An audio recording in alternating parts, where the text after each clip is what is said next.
Hello, everybody. Welcome to another Contest of Speed podcast, the third one where we're taking another EU3 driver after Jack Prentice. We're bringing in number 427. Sounds like a prisoner number, but I can tell you it's Dan. Hello, Dan. How are you feeling? No, I'm good, thank you. Good. And alongside me with the fantastic, innovative idea of his podcast again is Muzza his wife's not here, but I'm sure she helped Muzza and Danielle. Hello. Thank you. How you doing, everyone? Absolutely fantastic. Dan, thank you for joining. We'll keep it quick. We know you've got a commentary soon. I want to start. Yeah, I want to start off with last night. So in 46 minutes and 45 seconds, you came from 16th to 5th. Did you have sweaty palms after the race? Fine. Yeah, no, I was all right actually. First lap was tense. First lap was really tense. Coming from the back, I got a decent start. Started to launch forward. Kelsterwag in front of me got a shocking start, so I had to sort of avoid that first of all. Turn 1 is always carnage, no matter where you are. And then turn 2, 3, 4. How I survived without losing any wing, I'll never know. I went for a gap between the two Ferraris that very, very quickly closed. Ended up getting forced around the outside. Nearly got punted into the wall at turn 4. It was great. But then after that, it was sort of chill.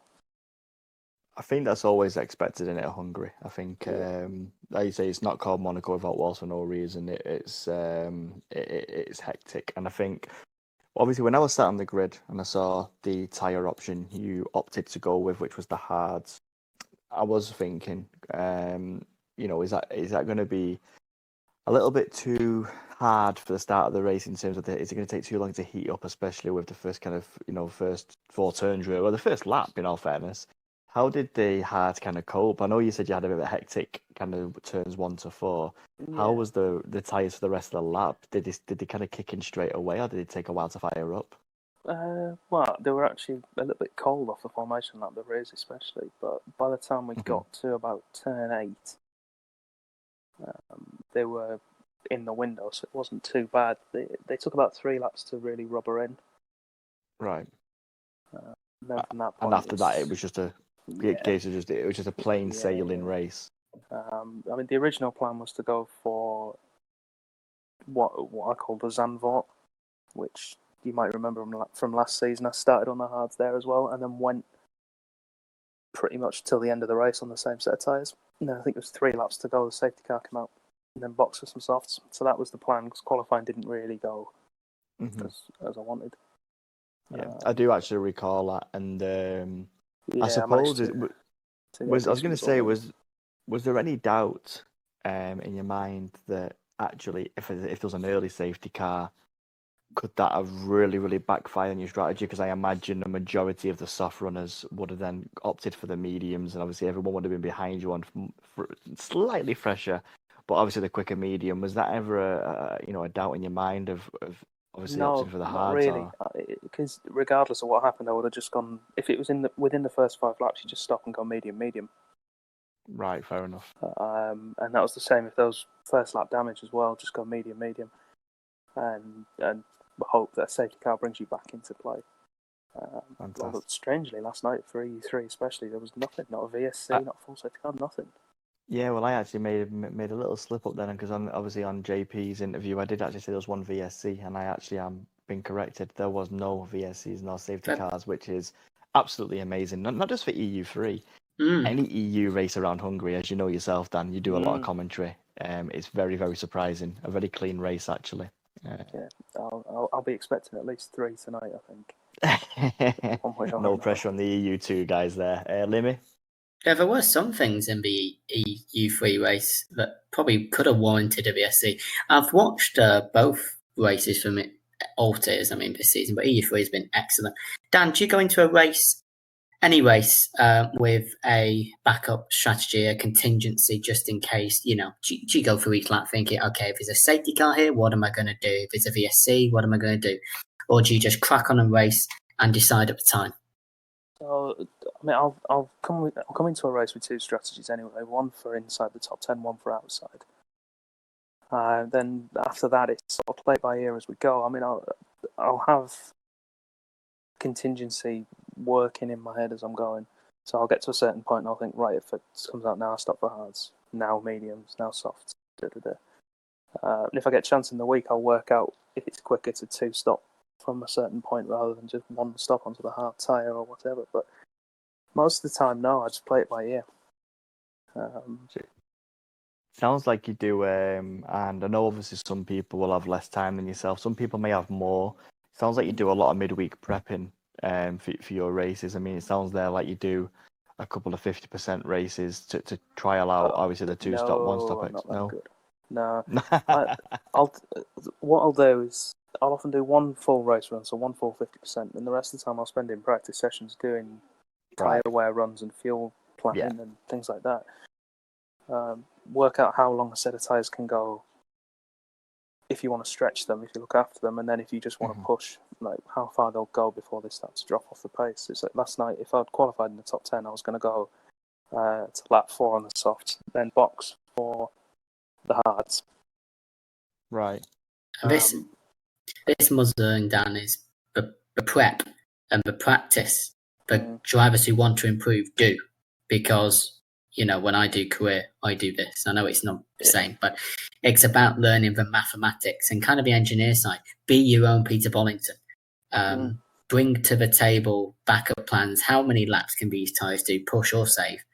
And that, as well as having great pace, quali or race, or both, it's strategy decisions that can help you get that extra place and points. And I think what Dan's alluding to here is that it's working for him. He's coming with the numbers, he's coming with the practice, and he's utilising it in the races. And he did well last night from 60. Very well. Well, thank you. But, couldn't agree more. I think, I know, and people who will listen to this may know that Dan currently resides in my head. Even though the rivalry has ended, he still does reside there. His words, not mine. Rent-free.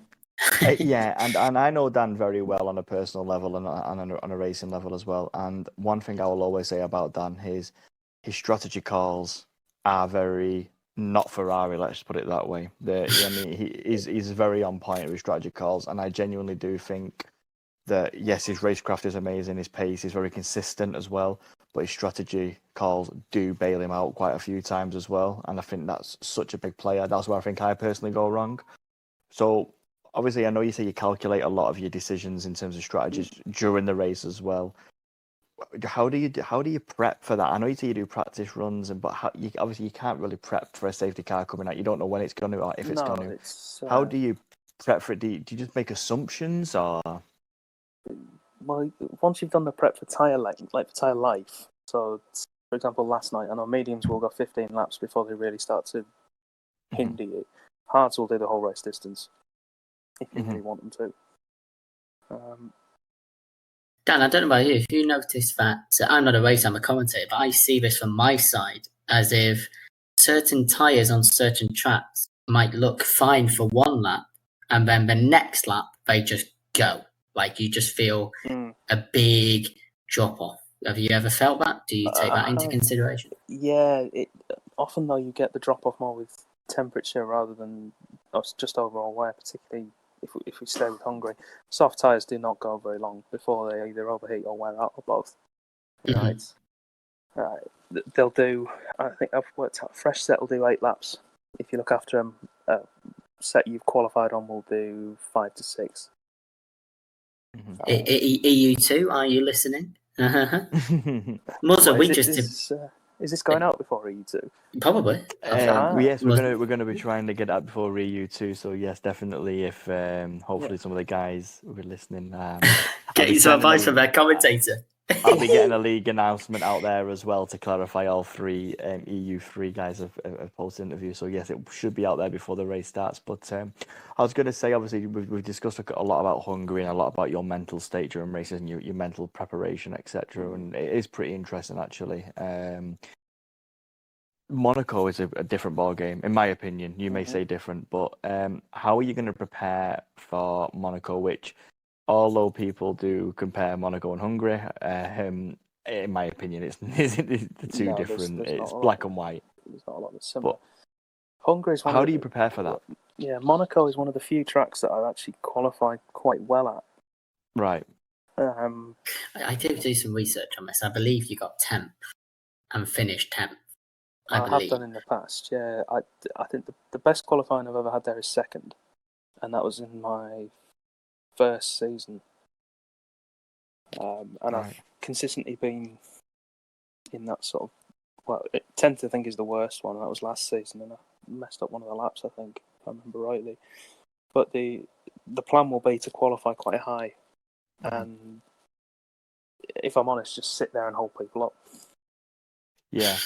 Do you think obviously with Monaco you can get away with that, I suppose, can't you? I mean, if you have a storming lap and maybe put it on P3, P4, or even myself, if I can get P6, P7, I probably won't. I'll probably write it off. But anyway, you are in a position around Monaco where you can literally just hold people up. Doesn't matter. You run your own race. If you're holding literally every single car behind you up, you're still going to get a good chunk of points. And it doesn't matter what everyone else's pace is. It's relevant. You do your own thing. So is that kind of going to be your game plan? Get up the field, just race your own race, and just do not give a care in the world of what's behind you. More than likely, like I said, but it will depend on the qualifying. Obviously, Monaco being the track it is, if we clip a wall somewhere, very true. That's it. So, in an ideal world, I'll be in the sort of top 5 after qualifying, and then I'll just drive. Yeah. Well, I'd do his thing. Sorry, go on, Lemmy. The thing with Monaco is, of course, it is quite a short lap, so you can get quite a few runs in. But like you say, if Dan messes up the quali, and you must, and anyone else, if you mess up the quali, you're then behind the pack of the people that might be holding you up. So then you're already under threat for the next 38, or is it 39 laps? 39 laps of Monaco. We just interviewed Jack, Dan, and he said the European Free Championship could have 4 or 5 drivers that could win it. Do you agree with that statement, and do you feel you could be one of them? Yes, and no. No, definitely not. The 5 who are up there is going to be Hersey, Connell, Raggy, Joel, and either Charlie or J-Sack, but J-Sack's stepping down, isn't he? Yeah, unfortunately. While he's sorting his internet out, so it'll probably be Charlie then. I would say those 5 are the ones who are in challenge. I find myself completely agreeing. I don't think that anyone can disagree, to be completely honest. I know, obviously, we talked a lot about yourself in Jay Prentice's interview, and then obviously vice versa. Obviously, we haven't discussed much about Connell, who was our first interviewee. And I mentioned, obviously, I had a discussion with him about his pace and where it's kind of, grown, really. I mean, I remember joining Cos, I think 3 seasons ago, possibly, ago. I can't remember now, to be honest. And I was quicker than him. I said that on the interview. I was quicker than him, and now he's probably 6 tenths, maybe a lap over 1 lap quicker than me. That's crazy. Where do you think his pace has come from, Dan? Do you think the same? Do you think Connolly's now a major contender for like EU2? I think he's EU2 ready. Him and Hersey, I think if they don't go up this season, it'll be a real crying shame. But Connell, I think, has been putting a lot of time in with his pals over at LOI, so League of Ireland. Big Slater as well, I know, has taken a lot of time to sort of coach him, really. Mm-hmm. And if I'm honest, I think that's where it's come from. Yeah. No, he's a different driver, a massively different driver. So thanks, obviously, for that feedback there. So it's just he just needs to sort out his temperament. I think when he's trying to fight through the field, which seems to be coming quite quickly. Once that's there, he'll be really, really quick. Completely agree. Anything to add on to that, Lemmy?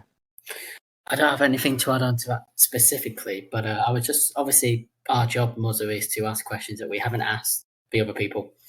I just want to ask Dan, do you ever get nervous before a race? Do you ever maybe go into a different mindset, maybe? Do you get nervous or anything like that? Well, I don't necessarily get nervous. I have done in the past, and it never goes well. Being nervous early on, I always mess up the first lap. So if anything ever happens on the first lap that's my fault, that's probably why.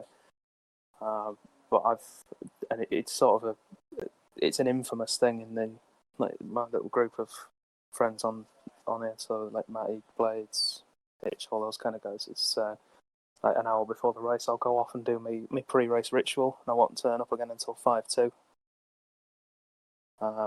Like little superstitious things, and little things I need to do before I get set behind the wheel. So you actually do proper prep, personal prep before Yeah. you get into Yeah, the quali session. Like footballers with like special socks, or I suppose F1 like when sailors have to step on a boat with the right foot first. Yeah. It's like stuff like that, little things. See, I have to wear a watch. we would have never known that if I didn't ask that question. We didn't do his podcast, Muzzle. I'd never known that. And that's what it's here for. That's what it's here for. Have to wear a specific watch. Have to race with no socks on. There you go, and even more detail. We'll leave it. We'll leave it there on the strip poker, Dan. There's more to it, but that's not PC. That's amazing, though. And just kind of going slightly back. Obviously, thank you for that question, Limit. It's a good one. Obviously, I know you spoke to my lovely wife. Well, wife anyway, Danielle. That's what he has to say when she's listening. Yeah, wait for the message to come out after. But before the season, before Lights Out at Spa, she did ask you a question and you did reply. And obviously, your kind of response was obviously your ambition was kind of top 8 in the Drivers' Championship and pushing for the retention of the Constructors' title, which is obviously 2. 1 is a massive push, and obviously top 8, I think, is definitely within your grabs, if not below your level at the moment. Personally, obviously your rivals there that you labelled, I'll exclude one of them, was K-Mark and the inter-team rival with Joel. Yeah. So just off the back of that statement there, first and foremost, top 8 in the Drivers' Championship. You've had a couple of good results now, in my opinion.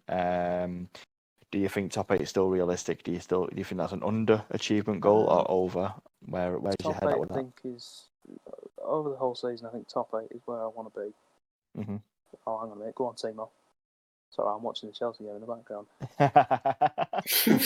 But yeah, top 8 I think is fine.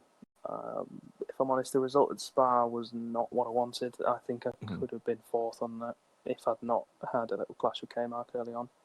Right. Which put me down at the back of the field. And I had to fight back there as well. I mean, P8 was good on the balance of everything, but yeah. And P4 was definitely an option. Yesterday, fantastic. I'm happy with Constructors. I think he's going to be really tough, particularly from Haas and Racing Point. Yeah.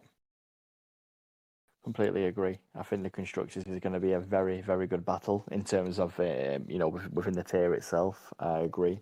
And obviously your rivals there as well. You marked K-Mark.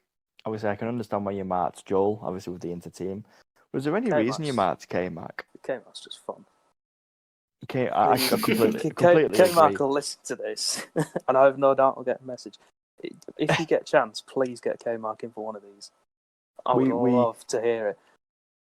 We certainly will. I think I speak again on behalf of the COS community and anyone who has been involved with in fact, you can't get away from K-Mark, actually. So everyone's been involved I love K-Mark. With K-Mark. Yeah, I think everyone loves K-Mark. He's probably more English than me now with some of his lingo that he's coming out with. Oh, it's great. He sounds like he's from Enfield. Yeah, 100%. And I will definitely take that on board. And I think we will actually get K-Mark in for a special, shall we say. We won't do it on the back of a race. We'll actually do it as a special. We'll do them every now and then as well. So yeah, we will do that, and we'll get him to make sure he listens to he listens to everything COS related anyway. So I'm sure he'll listen without even being told. But no, I can understand why that rivalry is there now. And Dan, what's going on then? You and K-Mark, bit of rivalry, bit of friendliness. Oh, he's just fun, isn't he? He's great. Sounds like he's from Enfield when he talks in the chats. He's amazing. The only proper rival I had in there was you, Mozza, and then you've gone and ruined it. Right, you have to do that live on air, please, mate. We'll keep that personal. No, completely agree. And as much as I'd love to have continued it, I need to race my own race at the moment and not worry about what other people are doing. And I guarantee next season, when I finish above you this season, we'll come back to that. No. On a serious note, Dan will finish above me. He's much better at the moment, much better consistency. Off the back of what you were saying about K-Mark. Dan, what's going on, man? You and K-Mark, bit of rivalry, bit of friendliness. Oh, he's just fun, isn't he? He's great. Sounds like he's from Enfield when he talks in the chats. He's amazing. The only proper rival I had in there was you, Mozza, and then you've gone and ruined it. Right, you have to do that live on air, please, mate. We'll keep that personal. No, completely agree. And as much as I'd love to have continued it, I need to race my own race at the moment and not worry about what other people are doing. And I guarantee next season, when I finish above you this season, we'll come back to that. No. On a serious note, Dan will finish above me. He's much better at the moment, much better consistency. Off the back of what you were saying about K-Mark, I think it's safe to say that everybody loves him. He's a massive plus to this COS community, really is. He told me what headset to buy. Well, exactly. He'd tell you everything. He's probably met the Queen if you ask him. He's done everything, K-Mark. And like Dan says, it's like you're speaking with someone from, well, I suppose I've gotten to listen to Bugsy Malone. That's all you need to know.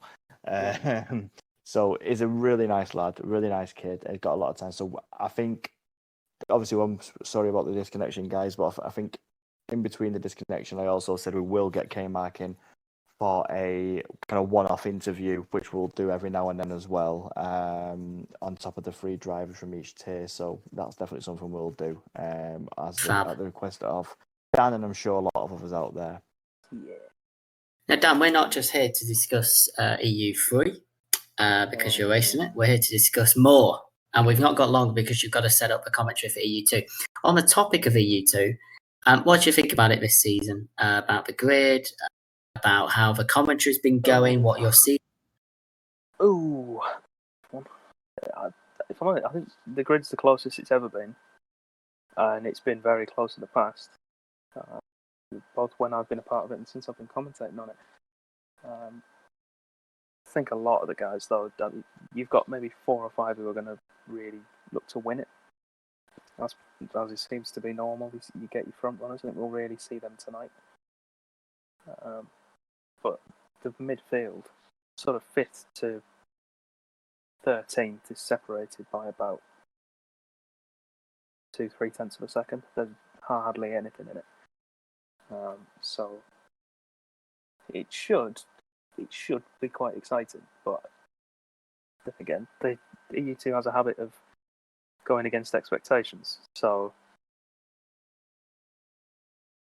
is that a message to say, tune in tonight? Well, yes, of course, tune in tonight. But we'll see whether or not EU2 can put on a show again. They've been good at it in the past. Actually, so have EU3. We've been solid at putting on shows before now.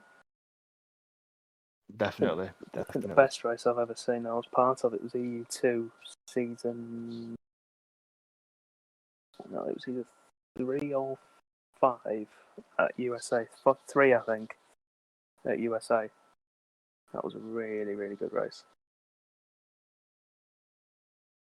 Was there anything to add on that? No, I think I've literally covered everything. You've covered everything a bit more there. He's run out of questions. Again, I have, and I'm, Mancunian. I very rarely forget. Very rarely. I know. Kind of lost for words, but this time round, I am. But no, Dan, I really, really appreciate. Can I just ask one final one? Was it? Sorry, mate. Yeah, no fire. One final one. A big part of COS is obviously your side, Muzza, and Danielle, which is for social media, but it's also the people like Dan and Matty and Thomas and Rowan behind the scenes. I'm sure everyone knows you, Dan, but I want to ask you to end this kind of podcast. Could you just describe maybe some of the things that you and the admins do behind the scenes that people don't see to help COS keep floating across the sea? Oh, where to start? Well, I think, to be honest, a lot of it is just people messaging and keeping everybody in the loop with what's going on. A lot of it is maintaining what we have, which sounds like it should be quite simple, but we've got, I mean, with Limmy, with you starting the ED tiers now, we've got 8 tiers of drivers, which is essentially 160 active drivers. Then if you factor in the third drivers, we're up to 220 and even more. It really adds up, and I think the server itself now has coming up towards 300 active members. At least 200 of which are regular drivers. So it's a lot of people to try and keep a handle on and understand the needs of, and you try and give bespoke services for people. So someone will say, I can't do this because of this, and you obviously work around it to try and help them any way you can do. That's one side of it. I mean, the other is something that we've come into more recently, which is like the business aspect of it, of course, which is where it seems to be sort of naturally going. You say keeps costs sailing along and floating. That seems to be the direction the current's taking us. And that's why myself, Roland, and Thomas have sort of not broken away from the other admins, but we've sort of put ourselves in a position of being coordinators of costs. So whereas the other admins will continue to do the jobs they've always done, and we will as well, us three in particular are focusing on making costs cost effective, which is why we've got like the web shop. We're looking at sponsorship deals, both both income and outgoings. So Nicholas is one we're sponsoring this year in his actual racing series. So he's just graduated from karts to cars this season, and Cos is sponsoring his racing gloves, and then we're getting some stickers on the cars as well. That's brilliant. Yeah, and it's stuff like that, like little things that there's not really as much point putting out an announcement out about it yet because it's not finalised. We haven't got any artwork for it yet, and things like that. But to put it into perspective, that's the kind of stuff the coordinators are doing behind the scenes, as well as Muzz's team giving us and helping us get the viewers we have on our streams. I think EU3 hit 50 yesterday. On a new Twitch that hasn't got 10% of the followers we had on the old Twitch, which we're trying to sort out. So Dan, personally, thank you for everything you're doing. And Rowan and Thomas get my thanks all the time. Muzza, over to you. Right, thank you very much once again, Limmy. Putting our drivers on the spot as well as the questions, which is always great. I'm sure Danny loved answering that one off point. Dan, I just want to say a big thank you again from myself, Limmy, and all our listeners. I'm sure the listeners will be having their opportunity as well if they are drivers here to be having their say. Get involved. Get involved. Yeah, that's exactly it. Cause is going one way. You know, as Dan said, we're not just here to turn up, drive, go to sleep, wake up, and then race the next day or the next week. It's much bigger than that now. Muzza, everyone to get involved. I remember last season, EU3 or EU2 with Dan or Thomas. I came in as a commentator, as the backup, because someone couldn't make it. And all the drivers were like, oh my God, Limmy's here. I'm here. Come and get involved for some questions. If you want to be questioned by myself and Muzza, contact Muzza and let's do it. Sorry. Like, he's I not think Timo Werner's right? just missed another chance. And but this Muzza, this is what happens when you've got a Chelsea fan on interview, He came off the guys. defender first. So look, I think what Limmy just said there is bang on. I think if you do want an interview away from just the standard 3 drivers per race, if you want to, again, if you drop me a message, if I can fit you in, or if me and Limmy can fit you in, then we will. Just drop us a message. We're happy to do that. But for now, have a great night. Enjoy EU2. It's been a pleasure. Dan, don't have an heart attack before commentary, mate. Bear with. It's gone to VAR. Here we go. We're going to stay on live for this. He's going to try and be a Martin Tyler. We're going to stay live. No, it's over. He would have scored by now. It's over. Yeah, it's gone. It's gone. Oh, See, this is Still the being joys checked. of VAR. I'll tell you when it's over, one way or another. Yeah, well, We're- just before we go to VAR, Muzzer has also said that sometimes he won't be able to make it. So if he can teach me how to set up Power or the recording bot or whatever it is, we can do solos. Podcast work solo and duos. So yeah, and we're good. Well, Muzzer primarily, it's his idea. He's going to try and get as many drivers as possible throughout the next 10 weeks to do it. Is VAR being done, Dan? We need to end this podcast. No. It's German match officials. They're being very thorough. In that case, then if it's anything like Mercedes, it'll take ages and ages to break down and sort out. So in that case, we will leave it there. Dan, it's been an absolute pleasure, mate, getting in that head of yours. Shoes on the other foot. But no, honestly, take care. Enjoy your commentary tonight. You two have a fantastic race. And as I say, if any of you want to get in touch, drop us a message. Peace out. Take care.